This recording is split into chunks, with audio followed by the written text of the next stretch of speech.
An 8 who considers you beneath her will act like a 12. And a 10 who has massive respect for you and loves you will act like a 7 or something like that, or will act like a very, very nice person in general. Hey guys, what's up? Welcome back to the Todd V Show. We have an amazing question today. It's actually from the Facebook group. If you're not on it, it's toddvinsiders.com. Also, if you do want to get your questions answered on this podcast, send them over to questions@toddvdating.com or post them in response to any of our YouTube videos. That's where we draw our questions from. So if you want your question answered, that's certainly a possibility. With all that said, let's get into today's question. This is a long one. I considered not putting all of it in, but I think it's actually all really good, so bear with me. So he says, this is from Patrick, by the way. He says, hey guys, I'm still a beginner, just set up my second date, but now I wonder, what is it like to be in a relationship with a really hot girl? Do you need to keep building value all the time? Push, pull, cold read, neg, misinterpretation, DHV routines disqualify her? Do you still get shit tested? Do you have to deal with other guys trying to steal her from you? Do you have to entertain her, be interesting and funny all the time? I really hope I could relax and just be myself. Okay, there is so much in this question to unpack, and I do want to talk a lot about what it's like dating a hot girl, but I want to talk about context here, and this is the reason why I left it in, the context of this person being a beginner, asking this question, etc. Because I do get this a lot, where it is the beginners that are asking the very detailed questions about things that are going to happen miles and miles and miles down the road. The classic one I get is oftentimes on group programs and stuff like that, I'll get the guy who's literally a virgin, never had sex with a girl, and they're asking about like multiple long-term relationships and threesomes. That is definitely putting the cart in front of the horse. Okay, the guy has not even, oftentimes maybe never even kissed a girl. He's talking about, how do I date 3 girls at once and get my girl to agree to threesomes? Dude, get a girl to agree to sex first, okay?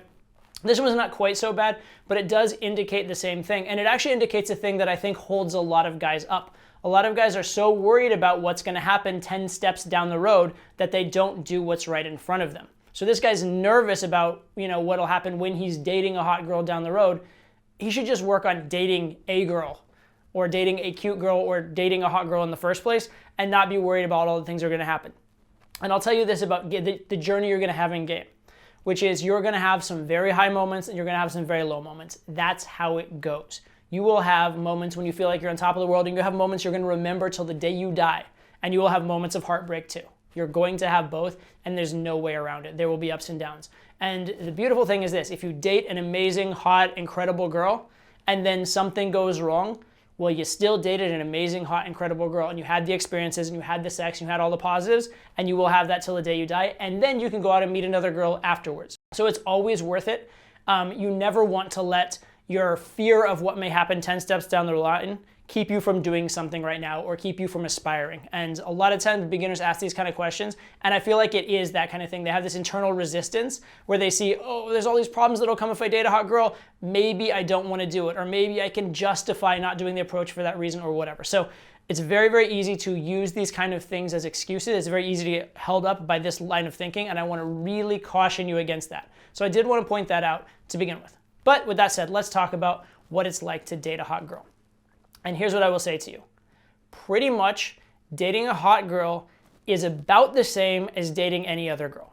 Now, there are some sort of tangential differences, which we'll get to in a minute. But here's what you need to understand about women in general. A woman is reacting to you based on your perceived level of value in her eyes and sort of the interaction that you guys have. And so an 8 who considers you beneath her will act like a 12. And a 10 who has massive respect for you and loves you will act like a 7 or something like that, or will act like a very, very nice person in general. We'll dote on you, we'll put you on a pedestal, we'll treat you with a lot of respect. So most of how a girl's treating you doesn't have to do with her objective standard rating in the world. It has to do with how she feels about you. And if you are legitimately dating or in a relationship with a girl, that means she's chosen you, she's committed to you, and she's pretty much gonna act as such. She's going to act like you are the best decision she could make, or the best choice she has, because otherwise she wouldn't be with you. If she didn't believe you're a good choice, she wouldn't be there. So in that sense, dating an 8, dating a 10, it's all kind of the same in that regard. However, that just has to do with dating a hot girl in terms of pure physical appearance, etc. Now, there is the reality that hot girls do have different events that happen to them, and also the reality that a lot of times hot girls do have jobs that revolve around them being hot girls. So within the relationship itself, it's not really any different. But there are events that may happen more often or differently when the girl's particularly hot, or more to the point, if she is in a job or an environment where her being hot comes to the fore often. So for example, if you are dating a girl who is a model or an actress, she's going to be auditioning and she's going to be in a lot of like compromising situations sometimes, right? She may have guys and directors and photographers and stuff like that trying to sleep with her as, part and parcel of, her job. She may have photographers offering to do the photo shoot for free if she sleeps with them. She may have directors trying to have her sleep with him for the part. That may be a thing that happens. If you were to date a professional hot girl who is a stripper, obviously she's going to be getting hit on by guys all the time. She's going to have maybe a different attitude towards guys because of the role that she's in, the frame that she sees guys through, and the way guys do act around her. So those are kind of differences. And even in the case of, say, a girl who works in the industry, like she's a bartender, a cocktail waitress, or something like that. She's not being overtly propositioned, but she is talking to a lot of guys very often. She is seeing a lot of interest from guys, and she is being put into environments where there's just a lot of socialization and a lot of guys that are going to be courageous and take a shot with her, right? So this is a slight factor.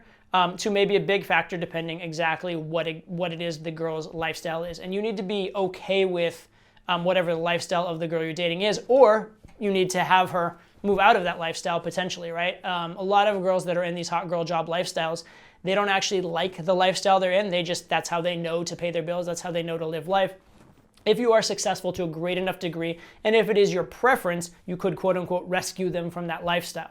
Now be very, very careful that if you do that, you don't supplicate. Be very, very careful you don't become the provider and become the guy she's just looking to for money. Be very, very sure that she liked you first for other reasons before any of that were to happen. And certainly don't do that in a way that's beyond your resources. But if it is a huge problem for you, right? If you truly love this girl and you want her to be in a different life situation and it's a drop in the bucket for you financially, maybe you help her out, maybe you get her a job with your company, who knows? Different things like that could happen if it's really, really bothering you. For the most part though, the better solution is just be okay with what she's doing for a living, or don't date her, right? Don't try and change people. Trying to change people you're dating is usually a bad idea. It usually doesn't work out very well, especially if the person doesn't want to change. Okay, so understanding that hot girl job girls have a different lifestyle, it is definitely a thing. And also, if the girl is particularly hot, she may get hit on by other guys a little more than other girls. That said, even if you're with a girl who's just fairly cute, she's going to get hit on by a lot of guys. Basically, any girl I would even consider dating at this point in my dating career is going to get hit on by a lot of guys. Like if she was hot enough for me to approach her, she's probably hot enough that most guys are terrified to approach her, and most guys would consider them like her dream girl and get a huge crush on her and that kind of thing. So above a certain threshold, that's just going to happen, whether you're talking pretty much 8s and up, but definitely 9s and 10s.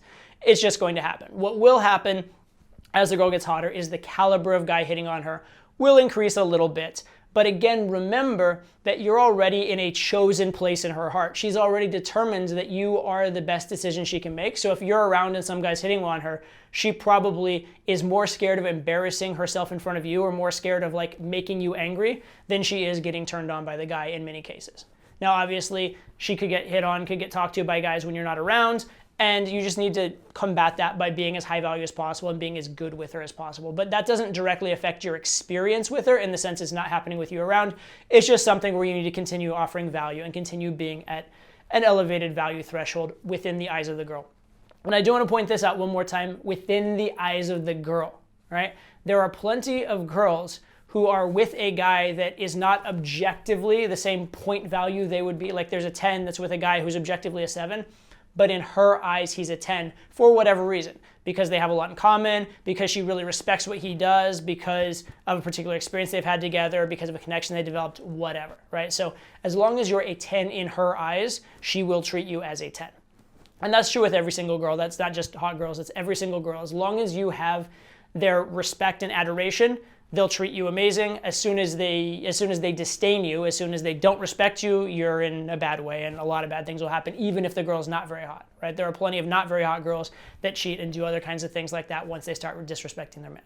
Okay, so that kind of deals with some of this hot girl stuff. Yes, there are different scenarios and different situations they'll be put into, but again, remember that if the girl is with you, it's because she's chosen you, and for the most part, a girl who likes you will act like a girl who likes you, regardless of her 1 to 10 rating. Okay, so let's go a little deeper on this question. There's some other parts. Do you need to keep building value all the time? Push, pull, cold read, neg, misinterpretation, DHV routines, disqualified. No and yes. Do you need to be constantly doing gamey moves when you're with a girlfriend? No. You should not be doing nearly as much of this stuff. All those kind of gamey, emotional spike kind of moves, there'll be a decent amount of them early on in the conversation to establish a frame. Once a frame is established, you don't have to do nearly as much. So you can start dropping those things in less and less frequently. You can even kind of almost get rid of them entirely and just make it very, very sporadic.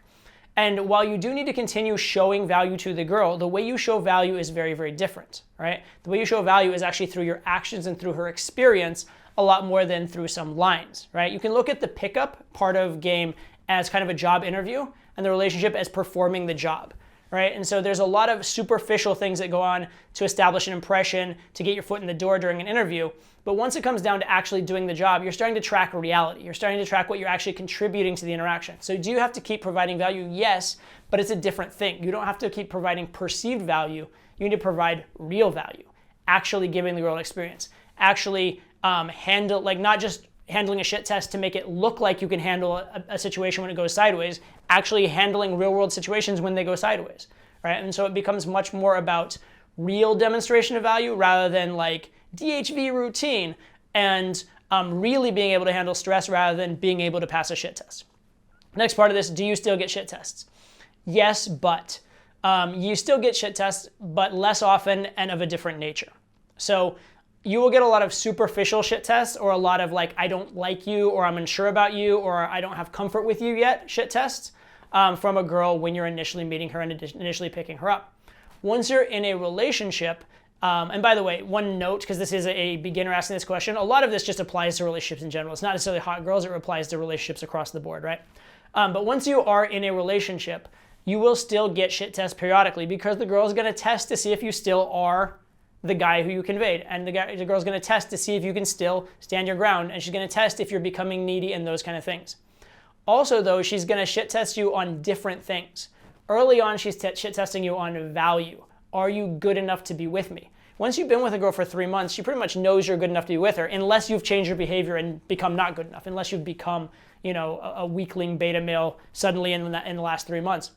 She kind of knows you have value, but she will shit test you a lot to see how much she can push you within the relationship. She'll shit test you a lot because she feels a little uncomfortable. She'll shit test you a lot because she just is getting bored. Like if a girl's getting emotionally bored and she needs some emotional arousal, sometimes a girl will shit test you just to actually have a fight or just to create some drama because it makes the relationship more interesting for her, or to test and see if you are actually willing to fight with her, right?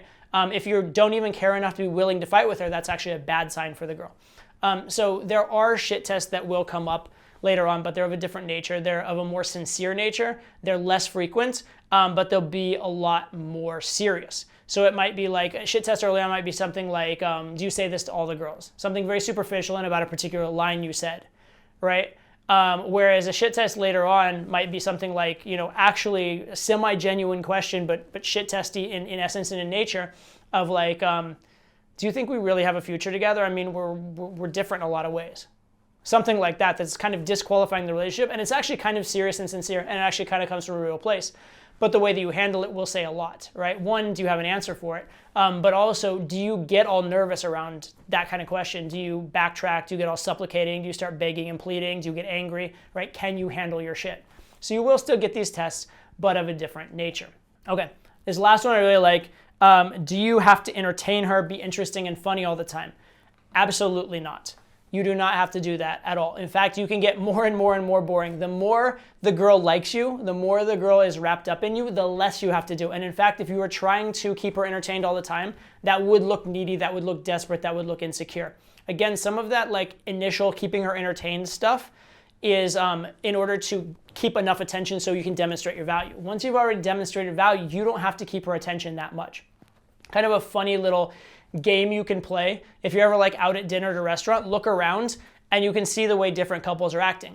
And you can tell who's on a date versus who's in a relationship. The people on a date, they'll be like, paying a lot of attention to each other, nervous, kind of like, like tense, like awkward a little bit, etc. But there'll be a lot of emotions going on. The couples that have already been dating for a long time, half the time they're just like both sitting there on their phones ignoring each other, right? Or there'll be like silences, or they'll just be talking about random stuff, and it won't be all sexually charged. You won't see a ton of giggling and flirting and all that kind of stuff. And it seems like that the couples that are together must like each other less than the people that are on a date. But that's not really true. What's actually happening is this. If you're on a date and it was that boring, you'd leave. But once you're already together with someone, you can relax and even be moment-to-moment bored, and you still appreciate being with them, and you're still comfortable being with them. And so you don't need to keep things up quite as much. Also, the longer you are in a relationship and the more you have the frame in the relationship, the more the girl really values you. If anything, she's going to be the one that's nervous if you're getting bored, and she's going to be the one that's trying to keep you entertained, right? And so the frame flips a little bit. So number one, you don't have to do as much because of the nature of the relationship. Number two, you don't have to do as much because she's likely to do that for you, okay? So to kind of sum this up and wrap this up, dating any girl is pretty much the same, right? Because you are in a relationship and you and that girl have determined that by being in that relationship, the reason you're there is you are the best decision you guys can make based on the available options. And that's true if the girl's a 6 or if the girl's a 10, all right? And it's true regardless of your value as well. If she's with you, she likes you. And for that reason, she's gonna act pretty much the same across the board. Yes, hot girls do have different lifestyles, but that's something extrinsic to the relationship. And if you keep the relationship tight, then that shouldn't be a huge factor in most cases, right? Yes, you're competing with maybe a higher level of guy, but if you keep the emotional arousal, you keep the relationship good, there's going to be a very strong incentive to stay with you, and you should be able to fend off most of the things that will come your way. And then beyond that, should you be constantly gaming the girl in a relationship? Should you be constantly trying to keep her entertained? No, you don't have to do nearly as much of that as you go on. And remember this metaphor, is a very important one, that gaming or pickup is the job interview and the relationship is doing the job. All right, so during the job interview, there's a lot of back and forth and a lot of trying to impress the person and that kind of stuff. Once you're doing the job, your performance speaks for itself. And you don't have to talk so much. You don't have to convince so much because your actions do the convincing for you. So hopefully you enjoyed that and found it informative. I want to point out this is an area of game called verbal game. What to say and how to say it, how to use your words in communication to establish attraction, establish comfort, to get a resulting game. If you want more on this topic, check it out at verbalgameacademy.com. I have an entire course over there that goes into incredible depth. You're going to love it. Go check it out right now.